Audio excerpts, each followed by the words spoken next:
الحمد لله كفى وسلام على عباده الذين اصطفى خصوصا على أشرف الأنبياء وخاتم الرسل محمد المصطفى صلى الله تعالى عليه وعلى آله وصحبه الذين هم خلاصة العرب العرباء وخير الخلائق بعد الأنبياء أما بعد فأعوذ بالله من الشيطان الرجيم بسم الله الرحمن الرحيم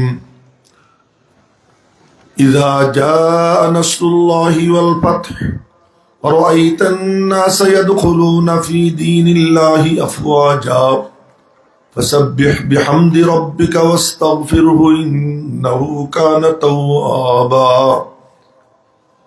آمنت بالله صدق الله مولانا العظيم وصدق رسوله النبي الأمي الكريم ونحن على ذلك من الشاهدين والشاكرين ঐতিহ্যবাহী শাইখ Zakaria Islamic research centre ঢাকার উদ্যোগে আয়োজিত খতমে বুখারী এই মাহফিলের মহতী সভাপতি এবং অত্র মাদ্রাসার প্রতিষ্ঠাতা আমার বড় ভাই হযরত আল্লামা মুফতি মিজানুর রহমান সাঈদ সাহেব দামাত বরকাতুহুম এবং আপনাদের মাঝে উপস্থিত হয়ে গিয়েছেন সারা বাংলার লাখ লাখ কোটি কোটি মানুষের হৃদয়ের স্পন্দন হযরত সৈয়দ রেজাউল করিম সাহেব দামাত বরকাতুহুম পীর সাহেব চরমনাই, তিনিও এসে গিয়েছেন।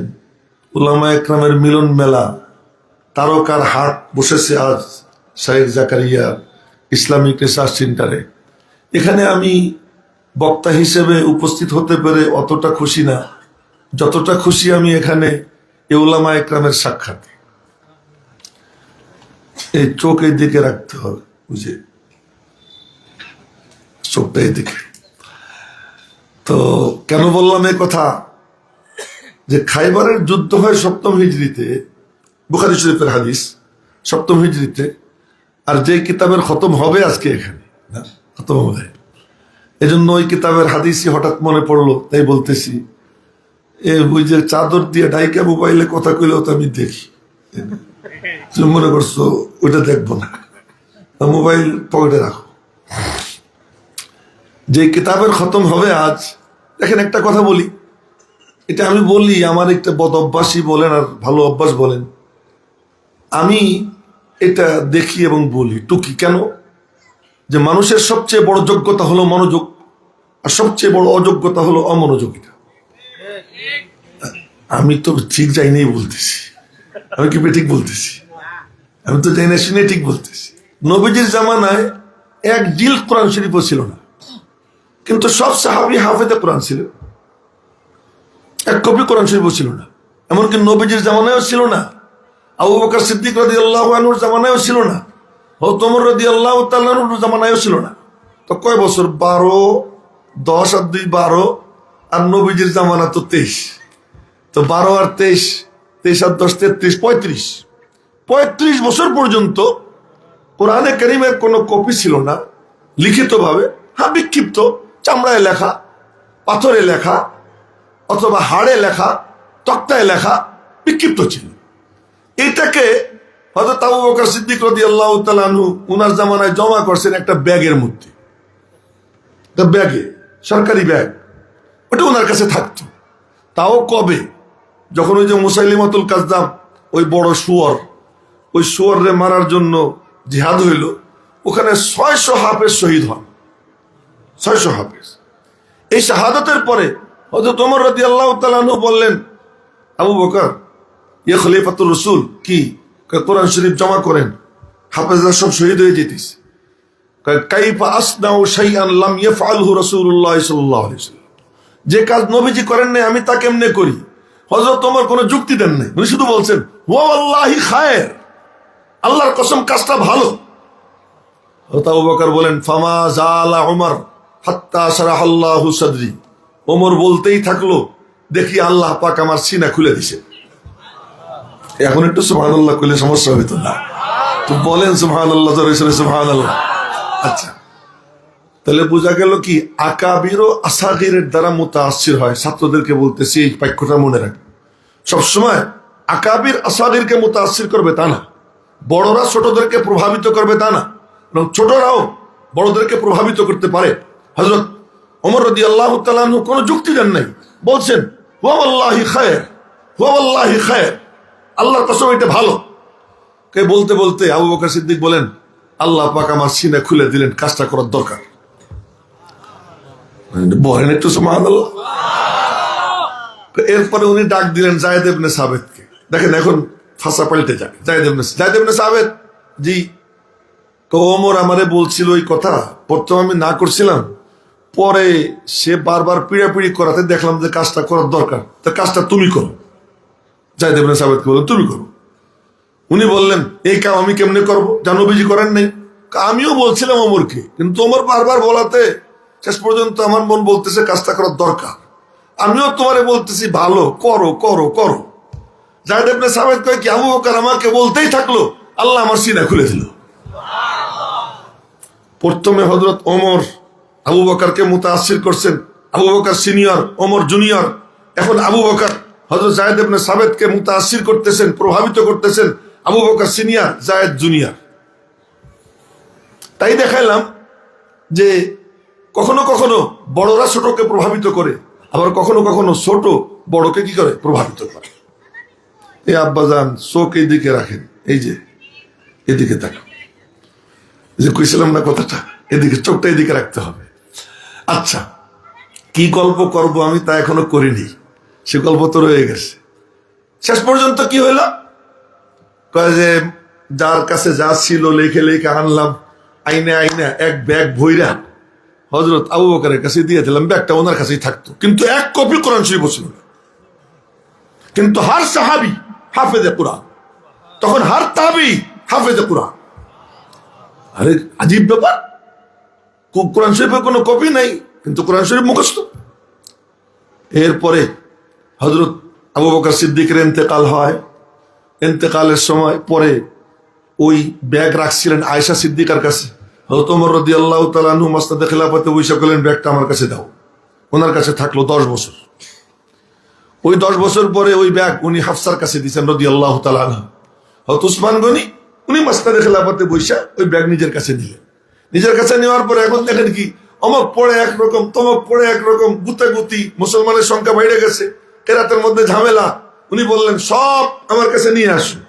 আইনা 4টা নুসখা করলেন, 4টা কপি। এক কপি ওনার কাছে রাখলেন, 3 কপি বিভিন্ন প্রদেশে দিয়ে দিলেন। এই যে তখন কপি করা শুরু হয়, এর আগ পর্যন্ত কোরআনে কারিমের কপি ছিল না। সব হাফেজে কোরআন ছিল কি দিয়া? মনোযোগ দিয়া, মনোযোগ ছিল। আজকে আমাদের সবচেয়ে বড় দুর্বলতা, অযোগ্যতা, মনোযোগ নেই। এজন্য আমি বলি, যখন বয়ান করি সবাই বলি কি একটু মনোযোগ দিয়ে শুনতে হবে।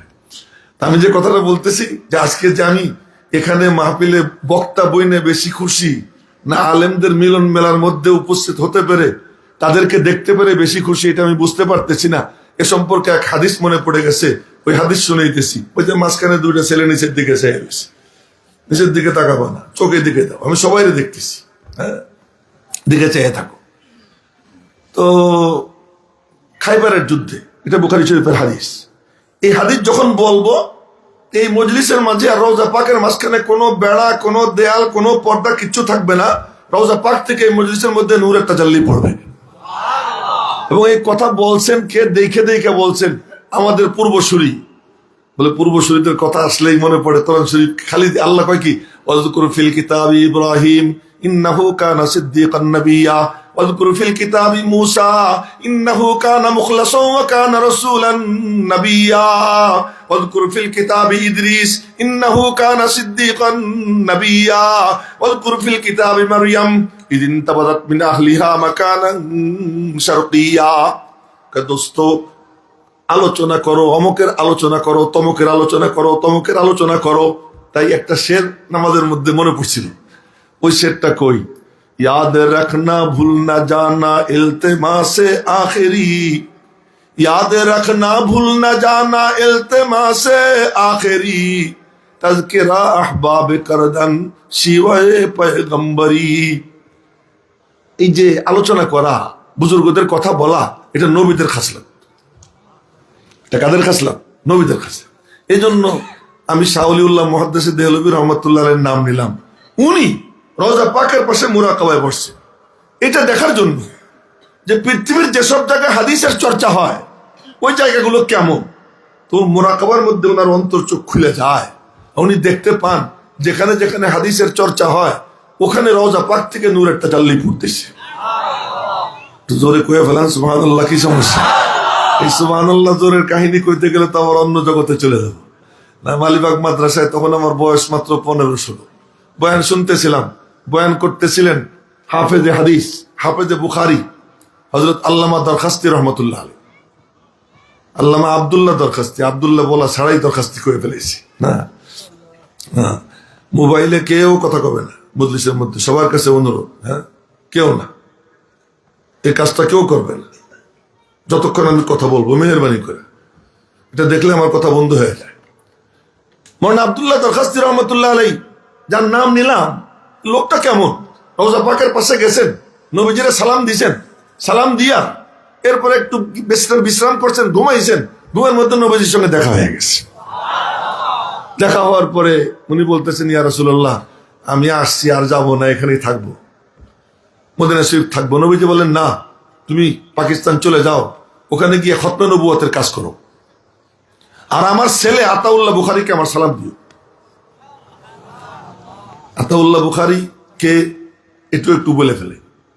মুসলিম আলীগড় বিশ্ববিদ্যালয়ে ভাষণ দিচ্ছি, মানে ওয়াজ করার জন্য বসছেন চেয়ারে। এখন তো আর কেউ মারে টারে না আমাদেরকে, মাইটার খাই না, এমনি যাই সমানে বয়ান করি। তো উনি বসছেন বয়ান করার জন্য, চতুর্দিক থেকে পাথর মারা শুরু করছে। উনি বয়ান করার জন্য বসছেন, চতুর্দিক থেকে পাথর মারতেছে। উনি তখন চোখ বন্ধ করে নিচের দিকে মাথা দিয়ে রাখছেন, ডাইনে বামে তাকান না, সামনেও দেখেন না। এখন যারা পাথর মারে ওরা দেখে যে পাথর ওনার গায়ে লাগে না, মনে হয় যেন চতুর্দিকে বেড়া, ওই বেড়া লাইগা পাথর ছিটে ছিটে পড়ে যেতেছে। এই দৃশ্য দেখা ওরা পাথর মারা বন্ধ করছে। পাথর মারা বন্ধ করে এরপরে বলে, হুজুর আপনি বয়ান করেন। তো বয়ান করছে। বয়ানের শেষে একান্ত জনরা জিজ্ঞেস করে, মাথা নিচের দিকে দিয়ে রাখছিলেন কেন? এই জন্য মাথা নিচের দিকে দিয়ে রাখছি যাতে ওদেরকে আমি চিনতে না পারি যারা পাথর মারতেছে। কেন? হাসরের ময়দানে নানাদানের সঙ্গে দেখা হবে, নবীজির সঙ্গে দেখা হবে, উনি আমাকে জিজ্ঞেস করবেন, বল তোরে পাথর কে কে মারছিল? তখন আমি বলবো আমি ওদেরকে দেখি নেই। এ হলো আমাদের আকাবির। তো জোরে বলেন না আল্লাহু আকবার। এ হলো আমাদের আকাবির। হর কে মারা ইয়ার নবুয়ত ইজাদুরা ইয়ার ইবাদত, হর কে মারা ইয়ার নবুয়ত ইজাদুরা ইয়ার ইবাদত, হর কে মারা রঞ্জে দাদা রাহতস বিসি ইয়ার ইবাদ, হর কে দর রাহে মনম খরনে হদ আজ দুশ্মনী, হর গুলে কিজবাগে উমরস বেজগফদ গুল জারে বাদ। যে আমার শত্রু, দোয়া করি মালিক তুমি তার বন্ধু হয়ে যাও।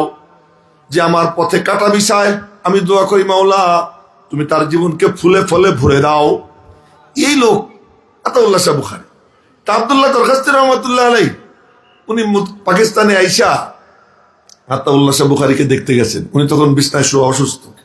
তো ওনাকে গিয়ে সালাম দিয়ে বললেন যে নবীজি তোমারে সালাম জানাইস। এই কথা শুই না উনি বলছেন, নবীজি আমার নাম নিছেন, নবীজি আমার কথা বলছেন। কাজে হ্যাঁ। শাহজি চিৎকার দিয়ে বেহুশ হয়ে পড়ে গেছেন। তো বলার মাকসাদ, এই যে নাম নিলাম, ওই আব্দুল্লাহ দরখাস্তি সাহেব বয়ান করতেছিলেন মালিবাগ মাদ্রাসার মসজিদের নিচতলা। আমি ওনার কাছাকাছি বসা ছিলাম, ছোট বয়ান শুনতেছিলাম, হা করে ওনার দিকে তাকাইয়া এক পর্যায়ে বললেন কি, সব কাহো সুবহানাল্লাহ। আমরা বলছি সুবহানাল্লাহ। ফের কাহো সুবহানাল্লাহ, আবার বলো। এরপরে জোর সে কাহো। আমি মনে মনে বললাম, বুড়া এরকম বারে বারে কেন বলায়? তখন মনে মনে বলতেছিলাম, বুড়া বারে বারে কেন বলায়? তখন বুঝিনি, আজও খুব একটা বুঝি তা না, মনে হয় যেন একটু একটু বুঝতে শিখছি। এরকম মাঝে মাঝে মনে হয় একটু একটু বুঝতে শিখছি, তাও ভালো করে বুঝি না। কি ব্যাপার? এইটাই মাকসাদ, আল্লাহর সাথে জোড়া। আল্লাহ, এই আল্লাহর সঙ্গে জোড়া। এই সমস্ত দ্বীনি মাদ্রাসা প্রতিষ্ঠাতা আল্লাহ, হেড অফিস আরশে মুআল্লা, জিম্মাদার স্বয়ং আল্লাহ, পাঠ্যসূচি কালামুল্লাহ, এর প্রধান শিক্ষক আজও মুহাম্মদুর রাসূলুল্লাহ সাল্লাল্লাহু আলাইহি ওয়াসাল্লাম। জোরে বলেন না সাল্লাল্লাহু আলাইহি ওয়াসাল্লাম। এবং এই মাদ্রাসার লক্ষ্য উদ্দেশ্য একটাই, তাআল্লুক মা আল্লাহ, আল্লাহর সঙ্গে কি করা? জোড়া। তো এই মাহফিলে আমরা আসছি, আলেম হই, তলেবে এলেম হই, দিনের খাদেম হই, যেই হই, সবার মাকসাদ একটাই, মালিকের সঙ্গে যেন কি হয়ে যায়, কানেকশন হয়ে যায়, আল্লাহ পাকের সাথে যেন সম্পর্ক জুড়ে যায়। এখন জিজ্ঞেস করতে চাই, এই মজলিসটা এটা কি জান্নাতের বাগান কি বাগান না? যদি বাগান যদি হয়ে থাকে, কারো কারো মুখ দেখে একটু একটু কালা, জান্নাতের বাগানে বসে কারো মুখ কালা থাকে, একটু খুশিতে জোরে সোরে একবার বলেন তো আলহামদুলিল্লাহ। তোমার মুখ তো পুরাই কালা, সামনে বইছো কিন্তু মুখ কালা। হ্যাঁ, যে বোঝে এলেম, এটা মুখের ভিতরে একটা আনন্দ আনে, হাসি হাসি ভাব আনে না, এজন্য এটা একটু থাকা দরকার। তার সাথে কথা কইতেছি, সে এমনি সে কথা কব কেমনি, জন্য কথা বলতে হলে যে শুনবে তার পক্ষ থেকে একটু রেসপন্স পাওয়া লাগে না? হ্যাঁ, ঠিক কর উস্তাদ সবাই, ঠিক বলার সবাই উস্তাদ। যাই হোক, তো যে কথা বলতেছিলাম, ফিরে যাই। তো মাদ্রাসা, আমি বুখারী শরীফের হাদিস শুনাইতেছি। তো বুখারী শরীফের হাদিস যখন শোনাবো, আরে একটু পরে তো বুখারী শরীফ নিয়ে এখানে আসবে। কখন আসবে জানি না, মনে হয় রাত 10টার পরে না, 10টার পরে হয়তো বুখারী শরীফ নিয়ে এখানে আসবে। বুখারী শরীফ নিয়ে যখন আসবে না, সত্যি সত্যি বলতেছি, এটা কয়েকটা পাতা না, বুখারী শরীফ বুকে নিয়ে যখন ছাত্ররা আসবে, তখন মনে হবে যেন নবীজিকে বুকে নিয়ে এখানে এসে হাজির হয়ে গেছে। জোরে বলেন না সুবহানাল্লাহ। কেন বললাম এই কথা? এটা সেহাসিদের যে 6 কিতাব, তার মধ্যে একখান কিতাব আছে আবু দাউদ 3 নম্বর বা 4 নম্বর অবস্থান, আর এক কিতাব তিরমিজি 4 বা 5 নম্বরে অবস্থান। এই 2 কিতাব সম্পর্কে মুহাদ্দিসিনে কেরাম বলেন, মান কানা ফি বাইতিহি কিতাবু আবি দাউদ ফাকান্নামা ফিহি নাবিয়্যুন ইয়াতাকাল্লাম। যার ঘরে আবু দাউদ শরীফ থাকে, যেন সেই ঘরে নবীজি উপস্থিত থেকে কথা বলতেছেন। আচ্ছা, তাহলে বুখারী শরীফের অবস্থা কি হবে? বুখারী শরীফ কিতাবটা কেমন? এক মুহাদ্দিস, তার নাম হলো আবু যায়েদ মারওয়াজি। আবার কথা কোন দিকে চলে গেল, ওই হাদিসটা শুনেও পরে, এটা আগে বলে নেই। আবু যায়েদ মারওয়াজি রহমতুল্লাহ আলাই, ওনার অভ্যাস ছিল উনি মুয়াত্তা মালিক পড়তেন। আরে ইমাম মালিকের কিতাব মুয়াত্তা, সাংঘাতিক কিতাব। মালিক কত বড় ইমাম, ওনার কথা কি বলবো, থাক, চরমনায় পিসাব আসবেন তো, ওনার সময় বেশি নষ্ট করা যাবে না, 2-4 মিনিটের মধ্যে শেষ করতেছি। আবু যায়েদ মারওয়াজি উনি মুয়াত্তা মালিক পড়তেন। তো মুয়াত্তা মালিক চমৎকার কিতাব, সব আমার দিকে তাকাইন, কেমন কিতাব? ইমাম মালিক আর নবীজির মাঝখানে 2 সিঁড়ি পাইলে নবীজি। মালিক আন নাফে আন ইবনে ওমর আর রাসূলুল্লাহ সাল্লাল্লাহু আলাইহি সাল্লাম, মালিক আন সালেম আন ইবনে ওমর আর রাসূলুল্লাহ সাল্লাল্লাহু আলাইহি সাল্লাম। সবাই বলেন সাল্লাল্লাহু আলাইহি সাল্লাম, ভালো করে সবাই বলেন সাল্লাল্লাহু আলাইহি সাল্লাম। बीमार मोहम्मद को दवा दो न दुआ दो, बीमार मोहम्मद को दवा दो न दुआ दो, उनको मदीने की फकत राह बता दो, उनको मदीने की फकत राह बता दो। কার কার মদিনা যাইতে মনে চায় হাতে করে দেখায়? মদিনা যাইতে মনে চায়? তার রাস্তা দেখাই দিতেছি, বলেন সাল্লাল্লাহু আলাইহি ওয়াসাল্লাম। বলে এটা দিয়ে কেমনে মদিনায় যায়? এটা দিয়ে কেমনে মদিনায় যায়? বলে এটা যখন কেউ বলে, সাথে সাথে ফেরেশতা তার দুরুদ নিয়ে নবীজির কাছে হাদিয়ে পৌঁছে দেয়, এবং তার নাম ঠিকানাও বলে দেয়, অমুক জায়গার থেকে আমাকে বলছে। এই জগতে ডুবলে তো আর অন্য কোনো দিকে যাইতে পারবো না, এই জন্য নাম যখন আসবে সাথে সাথে বলে ফেলবো সাল্লাল্লাহু আলাইহি ওয়াসাল্লাম। আচ্ছা যাক, তো বলতেছিলাম, ইমাম মালিক উনার কিতাব পড়তেন আবু যায়েদ মারওয়াজি।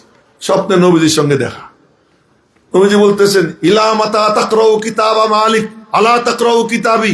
এ আবু যায়েদ, তুই কতদিন পর্যন্ত মালিকের কিতাব পড়বি, আমার কিতাব পড়বি না? আমি বলতেছি, ইয়া রাসূলুল্লাহ, আপনার কিতাব কোনখান? আপনার কিতাব কোনখান? স্বপ্নে নবীজি আবু যায়েদ মারওয়াজিকে বললেন, মুহাম্মদ ইবনে ইসমাইল বুখারীর কিতাব আমার কিতাব। জোরে কন্যা সুবহানাল্লাহ। আবারও খুশা দিয়ে বলাইতে হবে কেন? আবার জোরে বলেন সুবহানাল্লাহ। তো যে কিতাবকে নবীজি নিজের কিতাব বলেন, সেই কিতাবখান কেমন কিতাব? তো ওই কিতাব নিয়ে যখন এখানে আসবে, আবু দাউদ শরীফ যদি কোনো ঘরে থাকে, তিরমিজি শরীফ যদি কোনো ঘরে থাকে, সেখানে নবীজি থাইকে কথা বলেন। এখানে যখন বুখারী শরীফ আসবে, তখন যেন নবীজি এই মঞ্চে থাইকে নিজে কথা বলবেন। এজন্য এক মাহফিলে গেছিলাম কিছুদিন, কোথায় মনে পড়তেছে না, বলে কি প্রধান অতিথি অমুক, বিশেষ অতিথি অমুক। তখন আমি বললাম সব মিশা কথা কইছি। আমি আর কি যখন বয়ান শুরু করলাম, আমি এতক্ষণ যা বলছে সব মিশা কথা কইছি। আজকের প্রধান অতিথি জনাবে মুহাম্মদুর রাসূলুল্লাহ সাল্লাল্লাহু আলাইহি ওয়াসাল্লাম। কারণ তার হাদিস যখন এখানে আসবে, ইমাম বুখারী স্বপ্নে দেখেন যে নবীজির বদন মুবারকে মাছি ভনভন করতেছে, আর উনি পাখা দিয়ে তালাশ করে করে বাতাস দিয়ে দিয়া ওই মাছি তাড়াইতেছে। উস্তাদের কাছে বললেন ইসহাক ইবনে রাহওয়াই যে উস্তাদ জি এমন স্বপ্ন দেখলাম। উস্তাদ বললেন, আরে তোর সোনালী কপাল, আল্লাহ পাক তোর দ্বারা হাদিসের আবর্জনা পরিষ্কার করে বিশুদ্ধতম হাদিস জড়ো করবার তৌফিক দিয়ে দিবে। এই যে তার মানে হাদিস মানে নবীজি, হাদিস মানে নবীজি। আরো পিছনে গেলে বলা যায় যে কোরআন নবীজির সিনায় ঢুকছে, আর ঢুকার পরে ওই কোরআন নবীজি হজম করছেন, গিলে গিলে খাইছেন, খাওয়ার পরে নিজে একটা কোরআন বনছেন, হাঁটা দিছেন তাও কোরআন, বসছেন তাও কোরআন, শুইছেন তাও কোরআন, মুস্কি হাসি দিছেন তাও কোরআন, কান্না করছেন তাও কোরআন, ধমক দিছেন তাও কোরআন, যা করছেন নবীজি সবকিছু কোরআন। আর এইটা রেকর্ড করার জন্য আল্লাহ পাক বাহিরে সাহাবা একরামকে রাখছেন, ভিতরে নবীজির বিবিদেরকে রাখছেন। ভিতরে গেলে বিবিরা রেকর্ড করতেন, আর বাইরে থাকলে সাহাবা একরাম রেকর্ড করতেন। এটা হলো কেমন সচিত্র প্রতিবেদক, ক্যামেরাম্যান তারা থাইকা নবীজিরে কি করতেন, রেকর্ড করতেন। ওই রেকর্ডটা পেশ করছেন, এর নামই হলো হাদিস। কোরআন হয়ে ঢুকছে, হাদিস হয়ে কি হয়েছে, বের হয়েছে। খায়া তো সেই কিতাব এখানে দর্শ হবে, নূরানি এক পরিবেশ আসতেছে সামনে, দেখবেন এখনো নূরে ভরা, এখনো নূরে ভরা। তো আমি যে হাদিস বলতেছিলাম বুখারী শরীফের হাদিস, হাদিসটা বলে ফেলাই যে আমি মাহফিলে বক্তা হইতে পেরে বেশি খুশি না আলেম ওলামা আর তলেবে এলেমদেরকে দেখতে পেরে বেশি খুশি। এইটার জন্য ঘটনা বলতেছিলাম যে খাইবারের যুদ্ধ চলতেছে কিন্তু বিজয় হয় না। তো নবীজি একদিন রাত্রে বললেন, লাউতিয়ান্নার রায়াতা গাদান, লাউতিয়ান্নার রায়াতা গাদান রাজুলান ইউহিব্বুল্লাহ ওয়া রাসূলুহু ওয়া ইউহিব্বুহুল্লাহু ওয়া রাসূলুহু ইফতাহুল্লাহু আলা ইয়াদাইহি আও কামা ক্বালা আলাইহি সাল্লাতু ওয়াস সালাম। যে অবশ্যই অবশ্যই আমি পতাকা আগামীকাল এমন এক ব্যক্তির হাতে দিব, যেই ব্যক্তি আল্লাহ এবং তার রসুলকে ভালোবাসে, আল্লাহ এবং তার রসুলও ওই ব্যক্তিকে ভালোবাসে। দুই তরফা ভালোবাসা। আল্লাহ তার হাতে বিজয় দান করবে। সকালবেলা ফজরের নামাজ পড়ে ফাতাতাওয়ালান নাস, সবাই খালি এমন এমন করতেছে, আমার এনে ডাক দেয়।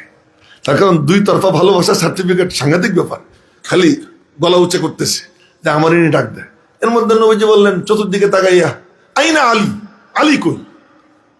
ইয়া রাসূলুল্লাহ ফি আইনিহি রামাত, তার চোখ উঠছে, চোখ দিয়ে পানি ঝরে, চোখের অসুখ। নবীজি বললেন ধরে নিয়ে এসো। আলীরে ধরে আছে, নবীজি লালা মুবারক দিয়ে দিছে চোখে, ভালো হয়ে গেছে। পতাকা আলীর হাতে দিলেন। হযরত আলী রাদিয়াল্লাহু তাআলা আনহু এরপরে যুদ্ধ শুরু করলেন। মুরাহাবের সাথে দেখা, মুরাহাব বলে কাদ আলিমাত খাইবারু আন্নী মুরাহাব শাকিস সালাহি বাতালুন মুজাররাব। হযরত আলী রাদিয়াল্লাহু তাআলা আনহু বললেন, আমারে চিনিস নি কুত্তে, আমি কে? আনাল্লাযী সাম্মাতনি উম্মি হায়দারা কালাইসি গাবাতিন কারিহিল মানজারা উফিস সাআ বিসসাই কাইলা সান্দারা। এরপরে যখন মারা শুরু করলেন, ফাকানা কামসি জাহেব, যারা আরবি সাহিত্য জানে তারা বুঝে ফেলাইছে, ফাকানা কামসি জাহেব, মনে হয় যেন চলে যাওয়া গতকাল, ওটা শেষ হয়ে গেছে। এরপরে যুদ্ধে জয়লাভ হয়েছে। ঠিক যুদ্ধে জয়ের যশন চলতেছে, আর এমন সময় হযরত জাফর ইবনে আবি তালিব রাদিয়াল্লাহু তাআলা আনহু সিরিয়া থেকে আসছেন।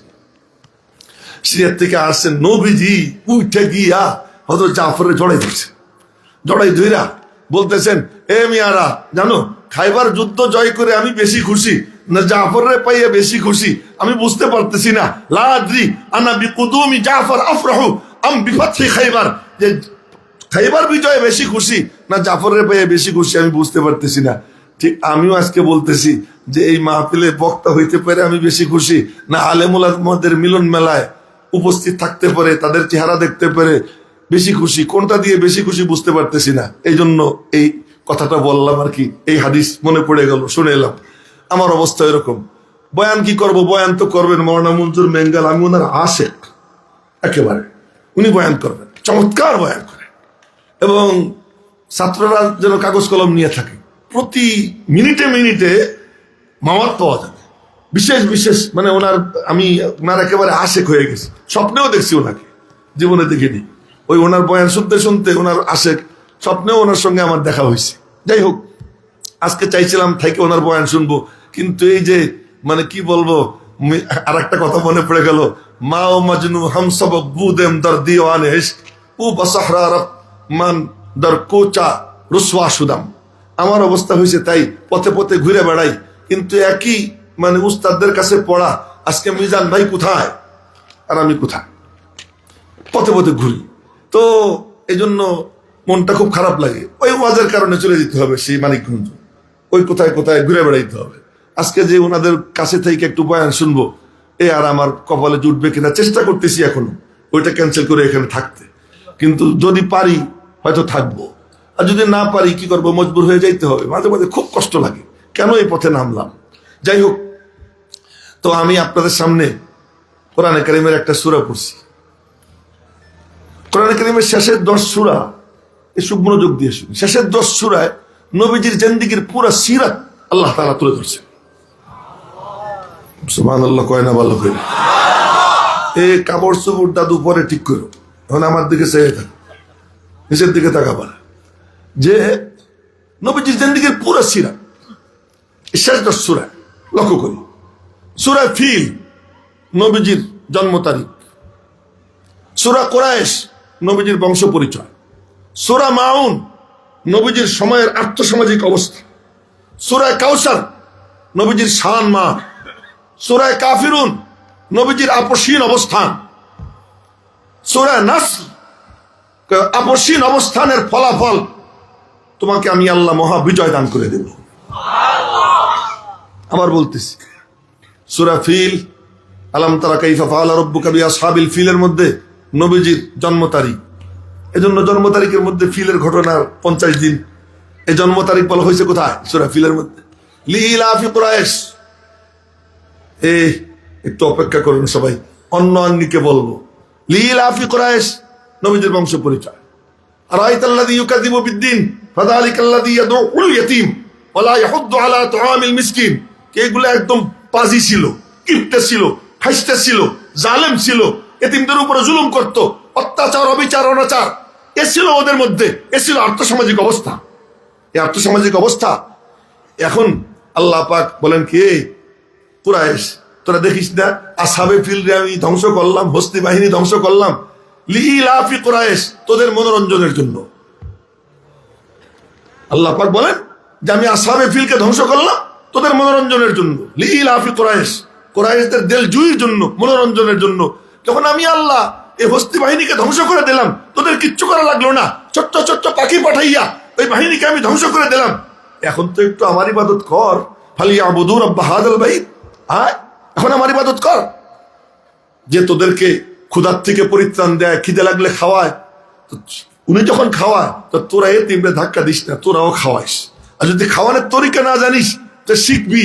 আমার সাহেবে কাউসার, ইন্না আতাইনাকাল কাউসার ফাসাল্লি লিরাব্বিকা ওয়ানহার, নবীজির কাছে যা, তার কাছ থেকে তরিকা শিখায়। এরপরে আল্লাহ পাক বলতেছেন, দোস্ত ওরা তোমার সাথে গলা খাই দিয়ে কবে কি আসেন, কিছু আপনি ছাড়েন, কিছু আমরা ছাড়ি, একটু কম্প্রোমাইজ করি, মিনিমাইজ করে। আপনি কিছু ছাড় দেন, আমরা কিছু ছাড় দেই। আপনি বলে দেন না না না, কুল ঘোষণা করে দাও। এ কাফের সম্প্রদায়, ভালো করে শুনে রাখো, এই ইহুদি খ্রিস্টানের গোলামরা কান খুলে শুনে রাখো, ইহুদি খ্রিস্টানের 5 টাকা দালালরা কান শুনে মানে খুলে শোনো। আমার অবস্থান কি জানো? আলেম বলবে আমার অবস্থান কি জানো? লা আ'বুদু মা তা'বুদুন, তোদের মাবুদ আমার মাবুদ এক না, আমার মাবুদ ভিন্ন, তোদের মাবুদ ভিন্ন। তোরা আল্লাহ বলিস কিন্তু তার সিফাত পাল্টাই দিছিস। আমার আল্লাহ ওই সিফাতে মুত্তাসিফ না, আমার আল্লাহর সিফাত আলাদা। আমি যে সিফাতে মানি ওই সিফাতে তোরা মানিস না। তোদের খোদা ভিন্ন, আমার খোদা ভিন্ন, তোদের মাবুদ ভিন্ন, আমার মাবুদ ভিন্ন। তাহলে বলে কি লাকুম দীনুকুম ওয়ালিয়া দিন, যার যার ধর্ম তার মানে কি?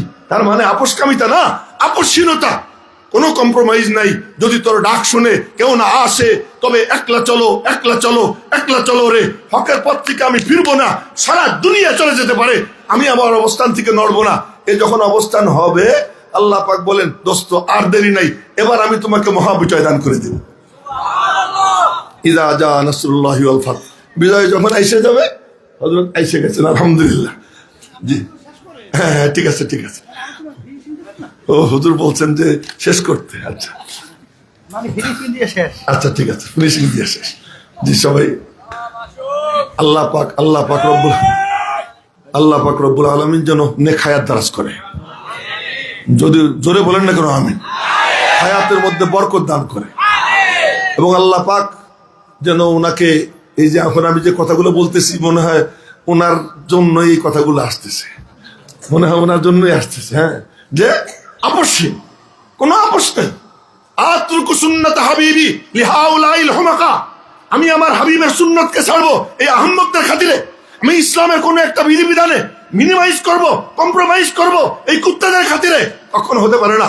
তুমি আপসহীন হয়ে যাও। যখন আপসহীন হবা, আল্লাহ পাকের ওয়াদা, এবার ইন্তজার করো, আমি আল্লাহ নিজে বিজয় দান করে দিব। জোরে কন্যা সুবহানাল্লাহ। বিজয় যখন আইসে যাবে, বলে এখন তো শত্রু লাগবে পিছনে। শত্রু লাগবে, টেনশনের কি আছে? আবুল আহাবরা ছিল, আজও আবুল আহাবরা আছে, কিয়ামত পর্যন্ত আবুল আহাবরা থাকবে। আবার আবুল আহাবরে যেমন আমি আল্লাহ ধ্বংস করছি, ওই শকুনদেরকেও তখন যেমন ধ্বংস করছি, কিয়ামত পর্যন্ত যারা আমার হবে, আপসহীন হবে, তাদেরকে বিজয় দিব। এবং তাদের সঙ্গে যারা শত্রুতা করবে, আবুল আহাবের মতো তাদেরকে আমি আল্লাহ আমার কুদরত দিয়ে ধ্বংস করে দেব। যখন ধ্বংস করে দিব, এবার একটু দিল খুইলে বলো, কুল হুয়াল্লাহু আহাদ, বলেন না, আল্লাহুস সামাদ, লাম ইয়ালিদ ওয়া লাম ইউলাদ ওয়া লাম ইয়াকুল লাহু কুফুয়ান আহাদ। এবার দিল খুইলে বলো আল্লাহ, মন খুইলে বলো আল্লাহ, কোনো বাধা নাই, কোনো বিঘ্ন নাই। এবার একটু অন্যভাবে কই, আহলাকনা জালেম, কেন? লিইলাফি কুলুবিকুম, এই জালেম শাহীকে আমি আল্লাহ ধ্বংস করে দিয়েছি তোমাদের মনোরঞ্জনের জন্য। জোরে কয় না সুবহানাল্লাহ। এই জালেমদেরকে ধ্বংস করে দিছি তোমাদের মনোরঞ্জনের জন্য। সুতরাং তোমরা কি করবা? এবার দিল খুইলা আল্লাহর ইবাদত করো, আল্লাহ বলো, বেশি বেশি নফল পড়ো, বেশি বেশি জিকির করো, বেশি বেশি কোরআনে কারীমের তিলাওয়াত করো, দ্বীনকে ছড়াইয়ে দাও। ফালইয়াবুদু রাব্ব হাযাল বাইত আল্লাযী আত'আমাহুম মিন জু' ওয়া আমানাহুম মিন খাউফ। এবার যখন ওদেরকে ধ্বংস করে দিছি, তো তোমরা মন খুলে তোমাদের কাজ করো। যদি কোনো বাধা আসে, তো মনে রাখো, তুমি তোমার অবস্থান ঘোষণা করবা। কি অবস্থান? No compromise. অবস্থান হলো কি? No compromise. আমি আমার দ্বীনের ব্যাপারে কোনো ছাড় দিব না। আতরুকু সুন্নাত হাবিবি লিহাউলাইল হুমাকা, এই সবগুলো আহম্মক ইহুদি খ্রিস্টানের পাঁচাটা গোলাম, ওই শুটেড বুটেড, ওদের কারণে আমি আমার নবীর আদর্শের মধ্যে বিন্দুমাত্র ফুতুর আসতে দিব না। এই যখন অবস্থান হবে, আল্লাহ পাক চরমনার পিসাবদেরকে বিজয় দান করে দেবে। আমি আশা করব আল্লাহ পাক যেন হযরতের নেতৃত্বে এবং ওলামা একরামের নেতৃত্বে, ওলামা একরামকে আপসহীন ভূমিকায় এসে রুহবানুল লাইল ফুরসানুন নাহার, রাতের বেলার রাহেব মালিকের কদমে পড়া গিড়গিড়াইয়া কানবে, আর দিনের বেলায় দাঁড়ে দাঁড়ে ঘুরবে, মানুষকে আহ্বান জানাবে। এই সিফাতে মুত্তাসিফ হয়ে যেন দেশে ইসলামের ঝান্ডা পতাকা উত্তোলন করবার তৌফিক দান করেন। আমিন। ওয়া আখিরু দাওয়ানা আলহামদুলিল্লাহি রাব্বিল আলামিন ওয়া মা আলাইনা ইল্লাল বালাগ। আসসালামু